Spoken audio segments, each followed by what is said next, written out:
Oke baik, bismillahirrahmanirrahim. Assalamualaikum warahmatullahi wabarakatuh. Alhamdulillah, selamat pagi semuanya.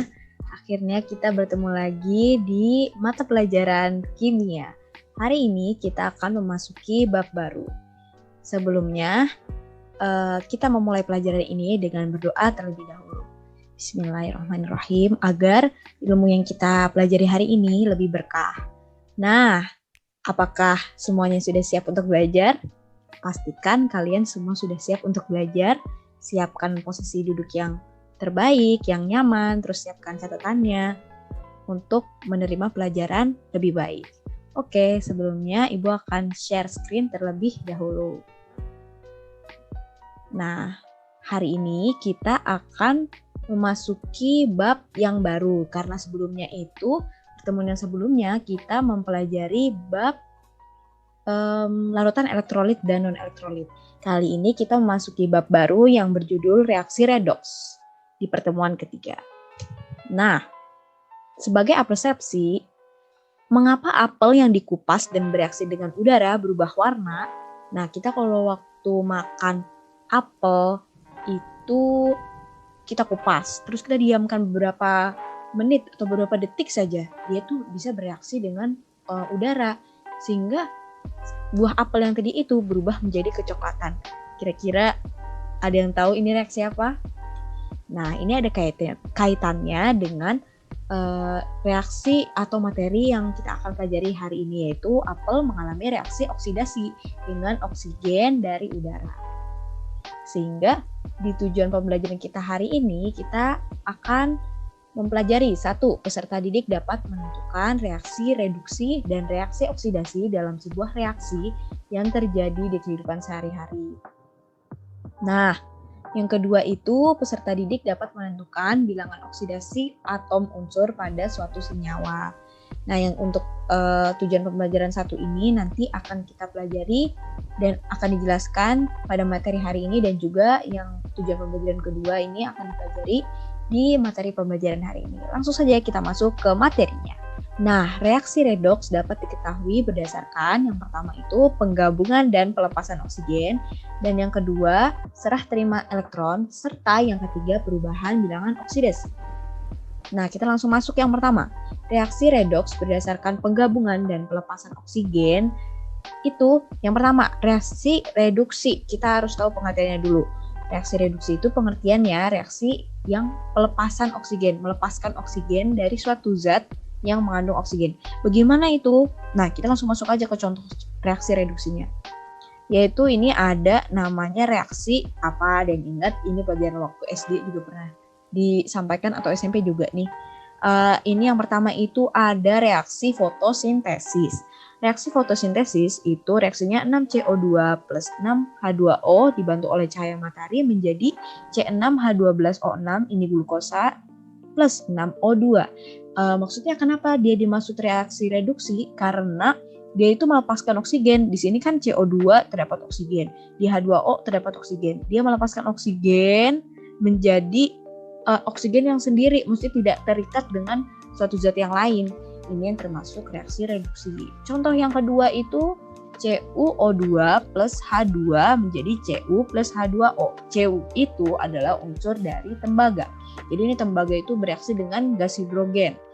Dia itu tadinya oksigennya ini kan terikat dengan suatu zatnya itu tembaga ini kan Cu nih dari pengertiannya, dari suatu zat yang mengandung oksigen. Suatu zat yang mengandung oksigen itu di sini adalah CuO2.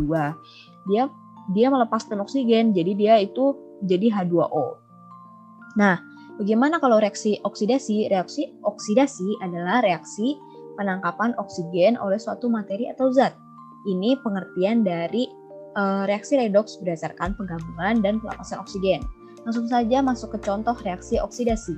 Yang pertama itu ada 4Fe plus 3O2 menjadi 2Fe2O2.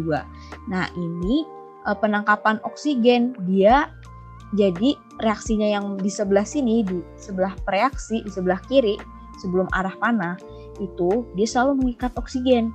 Contoh yang kedua lagi nih, C6H12O6 plus 6O2 menjadi 6CO2 plus 6H2O plus energi ini. Bedanya reaksi reduksi yang tadi dengan reaksi oksidasi yang ini, kalau yang reaksi oksidasi ini itu termasuk contohnya adalah di kehidupan sehari-hari kita adalah proses respirasi. Di sini glukosa dan oksigen, kita menarik nafas, kita membutuhkan glukosa. Glukosa itu yang dari tubuh kita. Nah, kalau 6O2 itu adalah oksigen yang kita akan hirup. Sehingga dia dari proses respirasi itu oksigen akan keluarkan karbon dioksida dan juga air, juga energi. Nah, yang kenapa dia dimaksud reaksi oksidasi? Karena di sini dia mengikat oksigen. Kalau yang tadi reaksi reduksi itu melepaskan oksigen, sementara kalau oksidasi itu mengikat oksigen di bagian reaksinya. Itu perbedaannya. Lanjut yang kedua, reaksi redoks berdasarkan serah terima elektron. Kita masuk ke pengertian atau penjelasan dari reaksi reduksinya. Reaksi reduksinya itu adalah reaksi penerimaan elektron. D jadinya yang menerima elektron. Kalau yang reaksi oksidasi, reaksi penyerahan elektron. Jadi di reaksi redoks berdasarkan serah terima elektron ini adanya reaksi serah terima elektron. Maka reaksinya dilakukan secara bersamaan. Bedanya tadi yang di reaksi redoks berdasarkan penggabungan dan pelepasan oksigen itu tidak terjadi secara bersamaan. Dia itu terpisah. Jadi oksigen, kalau yang reduksi itu dia melepaskan oksigen, nih dia menjadi oksigen di sebelah kanannya. Sementara kalau yang oksidasi itu penangkapan oksigen di sebelah kiri, di bagian reaksinya itu dia mengikat oksigen. Nah, kalau yang reaksi redoks berdasarkan serah terima elektron, dia itu reaksinya itu secara bersamaan, jadi saling mempengaruhi. Jika reaksi reduksinya tidak dilakukan, maka oksidasi otomatis dilakukan. Ibaratnya kita membeli sesuatu, COD-an suatu barang. Kita menyerahkan uang kita, maka si kurir yang atau orang yang kita ingin COD-an barang ini, dia akan memberikan barang kita kayak gitu. Secara ilustrasinya seperti itu. Nah, ini contoh reaksi redoksnya. Yang pertama, oksidasi. Oksidasinya itu reaksinya 2Na menjadi 2Na plus 2E. 2E ini elektron. Tadi oksidasi adalah penyerahan elektron. Dia menyerahkan elektron di bagian produknya sebelah kanan. Kalau reduksi itu Cl2 plus 2E menjadi 2Cl. Nah, ini kalau reduksi itu tadi penerimaan elektron. Dia itu yang Cl-nya ini menerima elektron, 2 elektron. Kenapa di sini 2 elektron? Karena yang di atas itu 2Na, maka di sini harus disamakan 2 elektron. Yang begitu juga yang bawah Cl2 berarti 2. Kan ini Cl-nya itu ada 2. Maka harus disamakan juga yang oksidasi sama yang reduksinya sehingga bisa dieliminasi, dicoret. Terus abis itu ditambahkan. Jadi dari reaksi oksidasi sama reduksinya bisa diketahui reaksi redoksnya. 2Na ini dan ini kita jumlahkan jadi 2Na plus Cl2 menjadi 2NaCl karena ini sama 2NaCl. Seperti itu contoh yang pertama. Lanjut ke contoh yang kedua. Perhatikan gambarnya. Oke, di sini ada Zn itu seng dan CuSO4 itu larutan tembaga. Di sini reaksinya adalah reduksi itu Cu2 plus 2 elektron. Kenapa 2 elektron? Karena di sini dia mengikat 2 plus 2 elektron juga. Dia reduksi itu tadi adalah menerima elektron, menangkap elektron. Dia menjadi Cu. Sedangkan oksidasi Zn menjadi Zn2 plus 2E. 2E itu melepaskan elektron.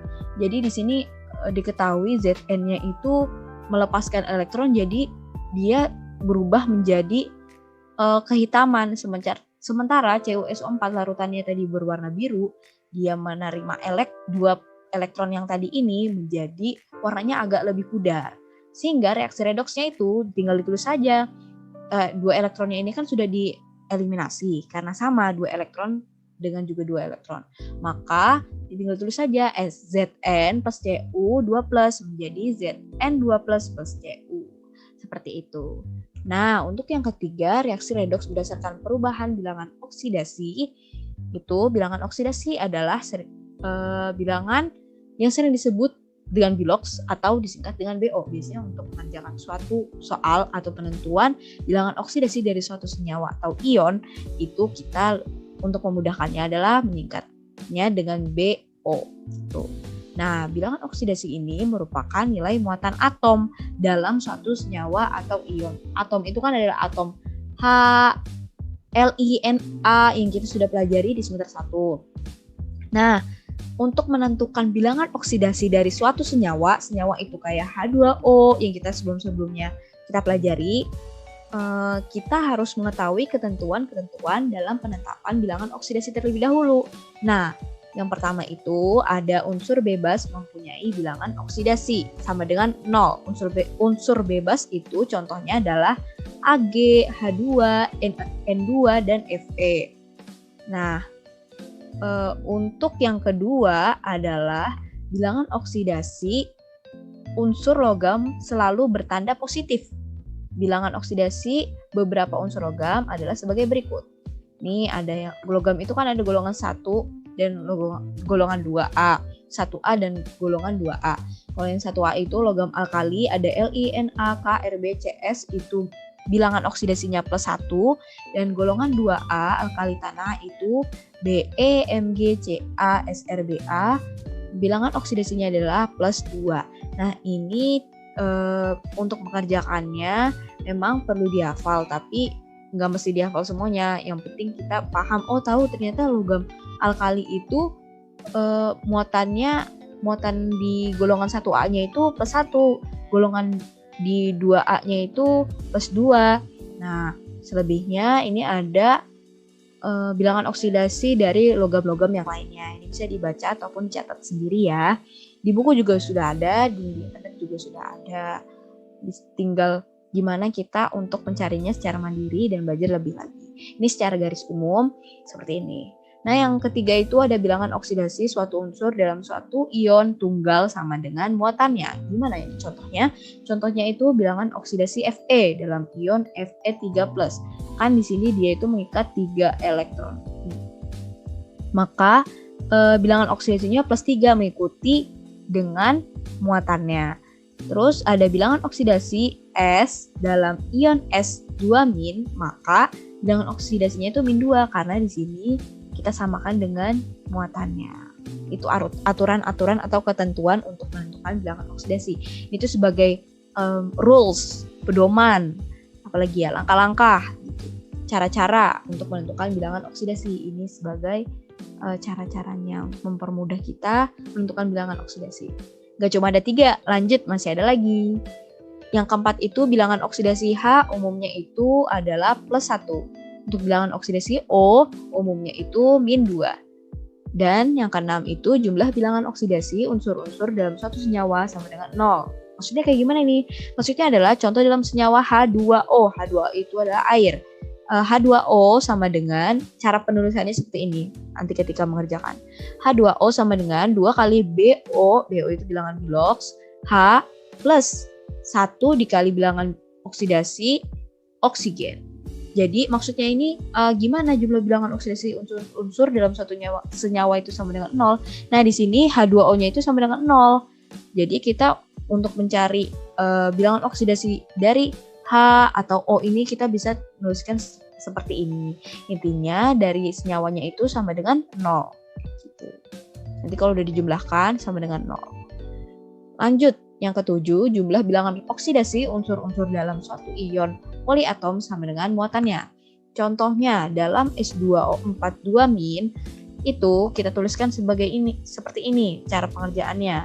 2 kali Bilox S plus 3 kali Bilox O, maka jumlahnya itu sama dengan muatannya. Muatannya itu -2. Kalau tadi ini kan muatannya 0, dia tuh 0 karena senyawa. Kalau ini kan ion. Ion itu yang ada min, yang ada plusnya itu termasuk ion. Kalau senyawa itu tidak ada di atasnya ini, di pangkat atasnya itu tidak ada min atau plusnya.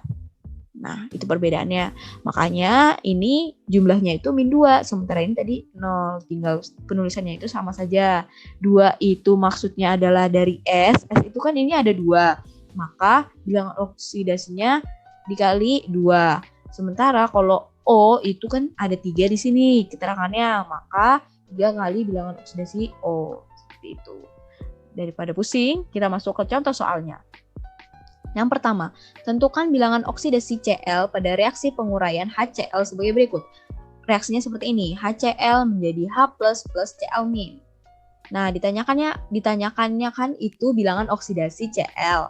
Nah, di sini kita jawab HCl sama dengan 1, kan H-nya itu ada 1 kali bilox H+ ditambah bilox dari Cl. Cl itu juga 1, jadi kita langsung aja yang kita tanya itu adalah bilox dari Cl.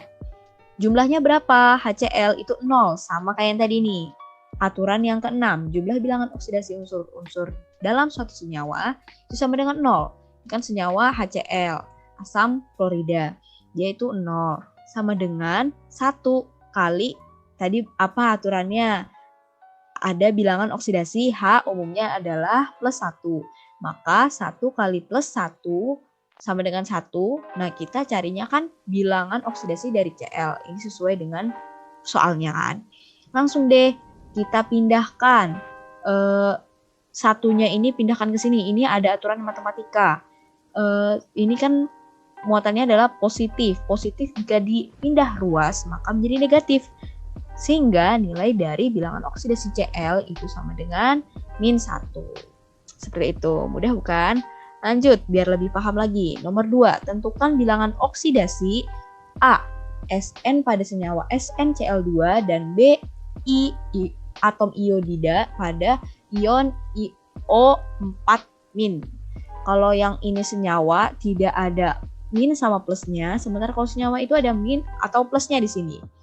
Nah, karena ini ada ion negatif, maka di sini tulisnya negatif. Kita langsung saja cara menjawabnya. Yang pertama, yang A, SnCl2. Kita tentukan itu yang Sn, tapi kita tulis dulu cara penulisannya seperti ini. Tulis dulu yang pertama senyawanya SnCl2 sama dengan 1 karena Sn-nya itu adalah berjumlah 1 dikali bilangan oksidasi Sn-nya, kita cari ini. Ditambah 2 karena Cl-nya ada 2 keterangannya di sini dikali bilox dari Cl kloridanya. Nah, jumlahnya ada berapa? Kalau senyawa itu tadi ada sama dengan 0 jumlahnya, kita tuliskan di sini. Nah, yang kalau bilangan oksidasi Sn-nya kita ketahui, jadi cukup ditulisin aja, nggak apa-apa. Nah, ditambah 2 kali Cl itu berapa? Tadi sudah diketahui, ada di ketentuannya sama dengan -1, jadi -1 dikali 2. Sehingga sama dengan -2 si bilox dari Cl-nya. Untuk selanjutnya kita bisa ketahui bilangan oksidasi dari Sn. Bilangan oksidasi Sn sama dengan +2. Kenapa +2? Karena dari -2 ini dia pindah ruas. Kan tadi sama dengan di sebelah kanan, dia pindah ke sebelah kiri. Dia menjadi +2. Begitu juga dengan BOSN. BOSN ini nggak ngaruh karena kita mencari dari bilangan oksidasi Sn itu sendiri. Nah, bagaimana untuk yang B itu caranya sama, penyelesaiannya juga harus ditulis dulu ionnya. IO4- sama dengan 1 kali bilangan oksidasi I yang diketahui ditambah 4 karena oksigennya itu ada 4 keterangannya di sini. Kali bilangan oksidasinya oksigen. Jumlahnya berapa? -1 karena dia ini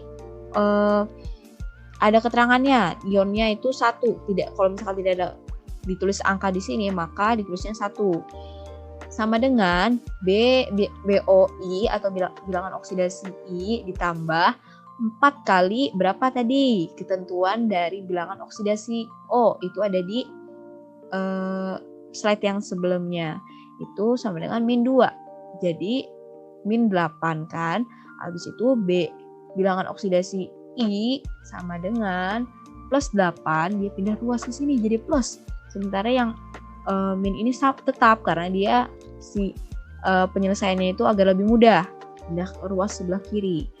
+8 ditambah -1 plus tambah min jadi min, maka jadi bilangan oksidasinya adalah +7. Seperti itu. Oke, segitu saja materi hari ini. Terima kasih, semoga bermanfaat. Nah, jika ada pertanyaan silakan bisa didiskusikan di grup WhatsApp. Pokoknya kalau kurang ada contoh soal itu bisa ditanyakan di sana, atau yang kurang paham bisa ditanyakan. Dan ingat, practice makes perfect. Jadi banyak latihan, banyak belajar, banyak membaca, sehingga bisa kita ketahui. Jadi sebenarnya apa sih kita perlu mempelajari ini, karena siapa tahu nanti kalian kalau sudah besar nanti, atau kalian tiba-tiba disuruh menghitung dari suatu zat larutan elektrolit yang materi sebelumnya NaCl itu berapa bilangan oksidasinya, itu untuk penelitian atau gimana membantu orang-orang. Ini adalah sebuah ilmu yang bisa diterapkan di kehidupan sehari-hari. Jadi tetap semangat dan jangan lupa kerjakan latihan soal yang sudah diberikan di Google Classroom. Oke, terima kasih banyak. Kurang lebihnya mohon maaf. Wassalamualaikum warahmatullahi wabarakatuh.